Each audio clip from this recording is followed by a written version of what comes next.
Hi, everybody. Hope you're doing well. I'm Kanchi Dheer. I'm the founder of Nama Meditation. Hi, I'm Akanksha. I'm a counseling psychologist and the founder of Psychologic. So, today we're going to talk about a very interesting topic on Mindful Mondays, a topic that honestly does not get a lot of airtime. I don't think it's discussed enough, if at all. And that could be because of societal conditioning, cultural nuances, add to things like gender. And the topic is personal boundaries. Listen, All right, let's just jump right into it then. Akanksha, what are personal boundaries and why are they so important? so, personal boundaries are the rules and limits that we set for ourselves in terms of our comfort level when we engage with other people. A person with healthy boundaries is able to say no when they want, but they're also able to be comfortable with themselves in intimate and close relationships. Um, There are various aspects to this, such as physical contact, where when you're uncomfortable, when you meet someone new and they ask for a hug, or verbal interactions, asking your family members and friends to not put you down in front of others, or even personal space, not wanting your parents or your partners to go through your phone and your text messages.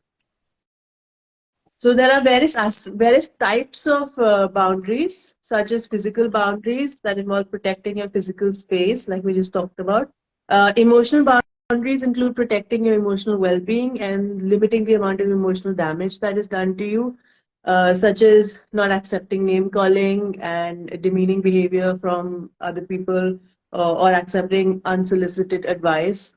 Then you have spiritual boundaries, which include protecting your spiritual opinions and not letting other people influence your spiritual ideas without your consent. Time boundaries involve respecting agreed time limits and not devaluing our time. Sexual boundaries include physically and emotionally protecting ourselves with relation to our sexuality, such as uninvited sexual advances or innuendos without your consent. And there are material boundaries which involve protecting our possessions and our finances, like not wanting your roommate to eat your food or not wanting people to spend your money recklessly. Why are they so important?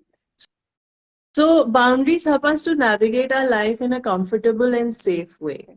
They help us to create trust and build healthy relationships and generate a sense of safety because we are able to communicate what is and isn't acceptable. And without boundaries, we are left being angry and frustrated in our relationships. We become fearful of arguments. We become anxious about people violating our boundaries. We end up being resentful towards people. So, setting good boundaries protects us from all of this. Apart from this, it helps us to be assertive. When we're assertive in relationships, this enables us to take care of our needs and ourselves. And it also helps to prevent burnout. For example, if you have good professional and work boundaries and you don't take your work home, then you're able to spend quality time with your family, and in that way, you're able to avoid burnout.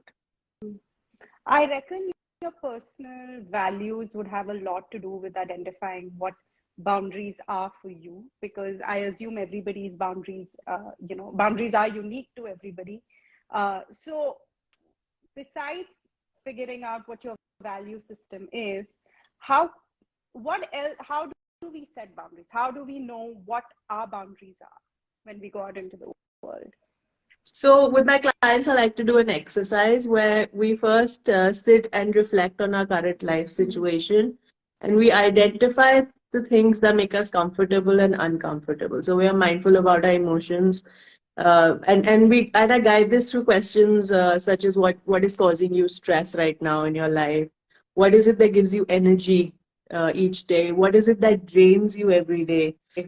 What makes you feel safe, supported, and valued?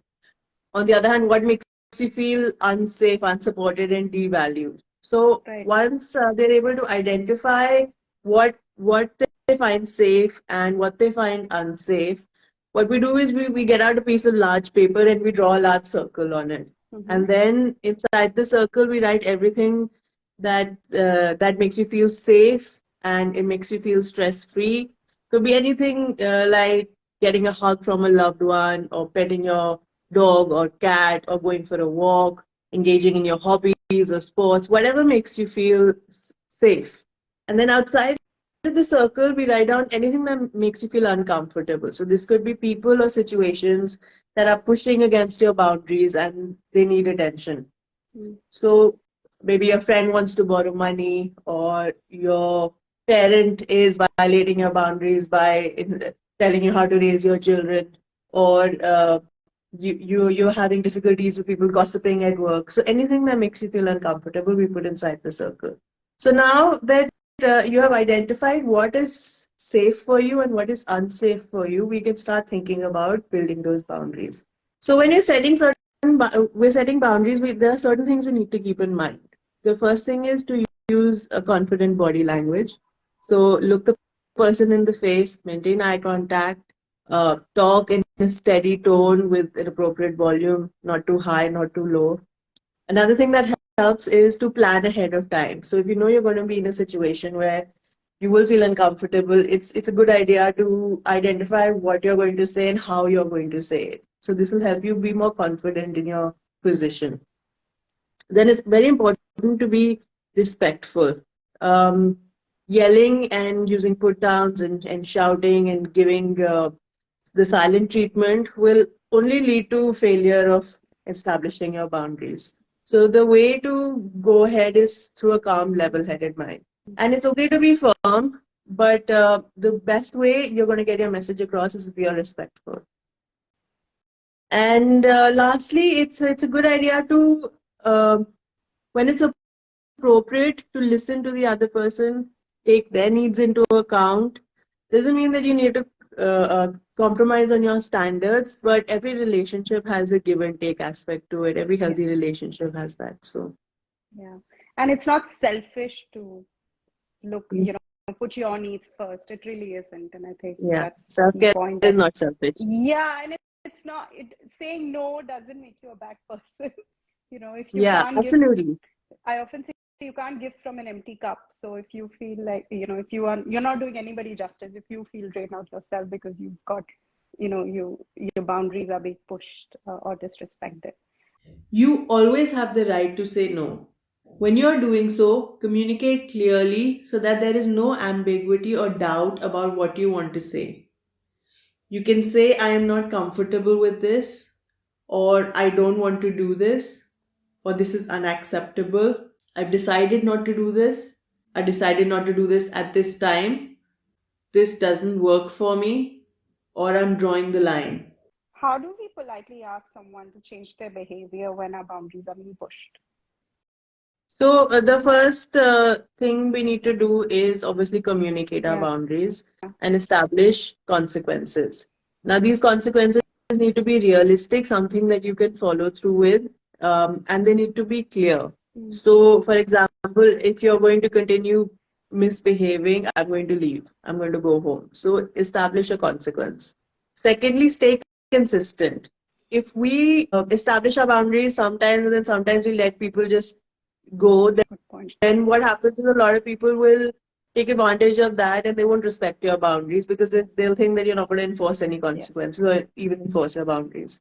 Another thing is to maintain your stand during pushback. Some people will push against your boundaries. It's important to stay firm, to be Mm. consistent.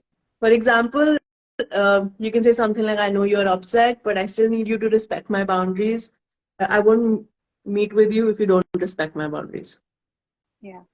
Similarly, you need to be firm. You can say if somebody feels, a lot of people feel hurt when you establish boundaries. They try to make you feel guilty about it. So it's important to stay firm. So you can say something like, I know you feel hurt because I did this thing, but it's not to damage our relationship, but to deepen our trust, the trust between us. And remind people of your boundaries. Sometimes people forget. Sometimes they're not able to remember the rules that you set. So be patient and remind them of the boundaries. Yeah, yeah, that makes a lot of sense, especially at work. Yeah, yeah. Yeah, And sometimes we forget them as well. Like, for example, you might have yeah, decided that you want to work from home. When you're working from home, you don't want to talk to your roommate, but then you slip up. So it's important to be patient with yourself as well. yeah, yeah, true. So now look at the other end of the spectrum, whereas um, how do we accept and respect other people's boundaries without getting offended and without taking them personally?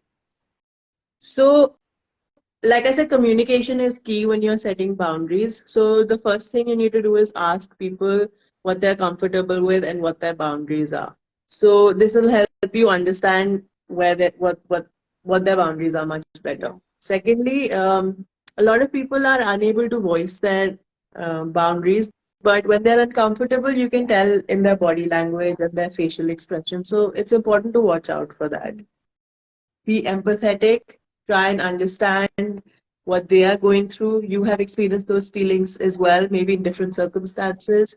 So step into their shoes and try and understand what they are going through. Be receptive. If somebody says no and they set their boundary, accept it, don't push yeah, against it. And learn about other people's experiences. Everyone has different experiences. Other people may not have had the same experiences as you on a day-to-day basis. So, for example, if you're a man in the workplace, try and understand what the experiences for the women in the workplace are, so you can create a safe workplace, a right, work environment for them. yeah, Another thing is to acknowledge and reflect. Acknowledge when they set the boundary and reflect and repeat it back to them, so that this clears out misunderstandings and assumptions on your part. If you do violate people's boundaries, you should apologize, because saying sorry, taking accountability for your actions, that you're not going to do it again, goes a long way to yeah, regaining that trust in a relationship and making the other person feel safe. And if you do make a mistake, you need to forgive yourself and move on. There's no point beating yourself up about it. We all sometimes unintentionally yes, violate boundaries, and try and do better the next time. So be patient and learn from your experiences. yeah. I guess it's important also to be mindful of the fact that you can never respect other people's boundaries, also respect other people's feelings, and don't necessarily project your own own feelings onto them. Like, you should never get to decide what the other person is feeling. That's on them. That's not on you. And I Yeah, think yeah, being empathetic at that time makes a big difference. So yeah. since this topic is not widely spoken about, where can people go to get, what are the trusted resources people can go to get more information about this? So there are many psychology websites like Psych Central, Positive Psychology. Um, Very well. These are some of the websites that you can mention. Then, like we Yes. keep talking about on this channel, mindfulness is a very good technique, because it helps you pay attention to your emotions. It Yeah. helps you identify what you're uncomfortable with. Journaling, writing down a list of what uh, kind of behaviors you're comfortable with, the kind of behaviors you're not comfortable with, Yeah. helps a lot. Plus, I'll be sharing a worksheet for those who want to implement setting boundaries in their lives, so that they're able to, first of all, identify them, and then also how to set them.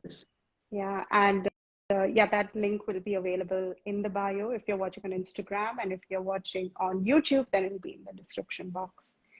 Of course, let us know if you have any questions, and if you feel like your boundaries are being violated in any way or pushed in any way, then DM us. We'll be happy to discuss them with you. So Yeah. yeah, yeah.